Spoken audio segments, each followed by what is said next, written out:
Hey, what's up, guys? C here from USBC Wrestling. And judging by the news of CM Punk from earlier this month and the fact that in the month since then, there's been no reconciliation that we've known about, it seems that CM Punk's AEW run may be at an end, which is a major shame because he was very fun to have and it brought all these eyes to AEW, but if that's the case, then that's the case. So I decided I wanted to take a look back at every match he had and put him in a tier list, and I just realized about 20 minutes before recording this that apparently Cultaholic already did that. So I'm going to do it again anyway, I guess. I haven't watched their video. I used to watch their content a little bit, but haven't much lately. So besides the point, I have not seen their tiers. I don't know what's where. So I'm just going to rate this off my own. So all the matches I have here, I also have on... Let me close that because that's not important. I have right here on ProFightDB.com. I have every match he's wrestled. You can see the full list. Let me go to AEW specifically. You can see his matches with Moxley, his matches with Adam Page, his matches with just everybody he's wrestled so far. And I'm going to give my tiers of what I thought of it. I have Best in the World, very good, alright, bad, and terrible. Starting off with his match against Darby Allin at All Out last year. A whole year ago. Feels longer. Feels a lot longer. And personally, I'm going to put it at Best in the World because I love Darby and I love Punk, so it was awesome to see that was the first match they went into. I love that they did that for Darby.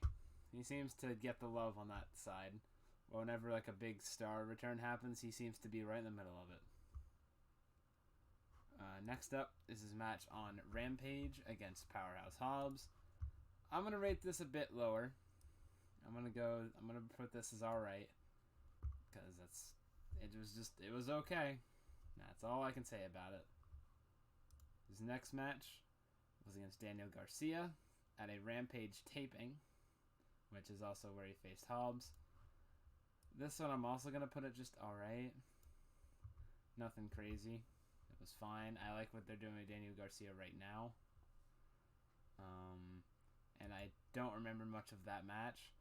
Same thing with the next one, Matt Sydal. I don't remember that much either. So that one's also going to go in just alright. Okay. I'm going to change this tier to alright / haven't seen. That's alright. Why does it have to be like that? Why does it have to be like that? There we go.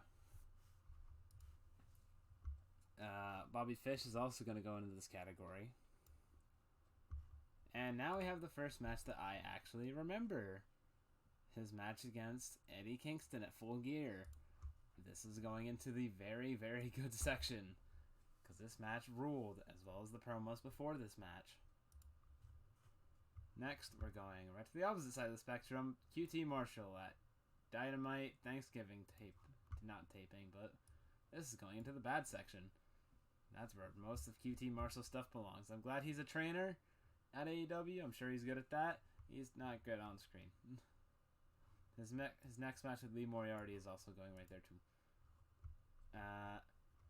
His next match was CM Punk, obviously, with Darby and Sting taking on MJF and FTR. And that is going into the very good section. I loved this match. I loved all of it. All the way down to the face paint, which you can see in the picture. Wardlow, this was fine enough. It's kind of a squash until CM Punk just kind of pulled the wind out of his ass. Sean Spears, I'll put this also in alright. This is where a lot of matches are gonna be, to be honest. Next up was his first match with MJF at Dynamite. Sure, I guess. I kind of forgot their first match was at on Dynamite. It wasn't like at a pay-per-view. I'm putting this in the very good section. I enjoyed it a lot. Next match was him and Moxley versus FTR. This is also going into the very good section. The next match is one I remember very well. It is at Revolution this year of him versus MJF in the dog collar match. This is going into Best in the World section because this match fucking ruled. Next up was him versus Dax Harwood. This is also going into the Best of the World because this is also amazing. CM Punk versus Max Caster. Gonna say bad. It wasn't very much of a exciting match, to be honest. Next up we have his match versus Penta Oscuro. I don't remember this match, so it's going into the alright section. His match against Dustin Rhodes next from the April 20th Dynamite is going into very good. Because somehow Dustin manages to fight off the fact that he is 50 years old, I'm pretty sure. Next up, we're getting into the final 5 now. First, his match against John Silver. That is going into the very good section. Next, his match against Hangman Page, going into the Best in the World, for just the image of him holding the world title again. Next match is him with FTR facing the Gun Club, I believe their name is, and Max Caster, which is going into the alright section. Next is him and Moxley, which I'm gonna personally put as bad because it was like a minute long just to switch the titles. And then finally, his final match at All Out this year, this month, if I upload this in time, we have CM Punk versus Jon Moxley, where CM Punk won the title and by the next day had to relinquish it again. It was unfortunate timing by the fact that he did have an injury. That was unfortunate.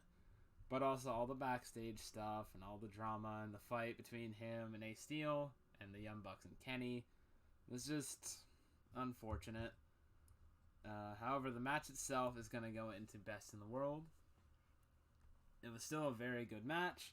It was just, at the time, we didn't know what had gone on right afterwards, apparently. So, in terms of CM Punk, his legacy, if this is the end of his career, because if he leaves AEW, that's likely just he's done, he's retired. Because he's likely not to go back to WWE, because he very much dislikes Hunter, who is now basically in the lead in WWE. So if he's not going there most likely, unless they bury the hatchet. And if he just decides he doesn't want to stay in AEW, he's done. And if that's his legacy, is that he quit 2 of the biggest companies when he was on top, that's really a disappointing legacy, to be honest. That means he just kind of is looked at as a disappointment to many, and kind of I agree, because if he leaves, that's a lot of wasted potential, wasted money, wasted possible career moments for younger stars if he chooses to go and do more of that. If he comes back, obviously that will be lost if he just decides to call it. And it really sucks for Moxley, who apparently was supposed to be on vacation at this time, but they kind of had to pull him to do the title just because they needed someone at the top. Which, if anything, this has become the summer of Mox. Instead of the summer of Punk Part 2, which I guess feels fitting, considering the first summer of Punk didn't really stay the summer of Punk. Neither did this one. This one was Jon Moxley. So good on him, but a lot of focus right now is on Punk and whether he stays. I'd love for him to stay. If he stays, that is the best scenario for AEW, for Punk specifically. Like, if they just hash out their feeling, like, get all this stuff, like, get all their feelings out of the way, and, like, Punk decides, okay, I'll come back to work, sure. Like, once he's healed up, that could be great. He can now work into the MJF stuff and just everything, and it'd be wonderful, but I'm not too sure what's going to happen. However, judging on if he is coming back, I am going to make a video judging on how I would book his return and what feuds to put him in. I would also, I'm also going to go down and write how I would have booked Punk's AEW run up till this point. What I would have done differently, what I would have kept the same, just that sort of thing. So expect those in the near future as well. Anyway, I am Steve from USBC Gaming, or I guess that's true, but I'm also Steve from USBC Wrestling.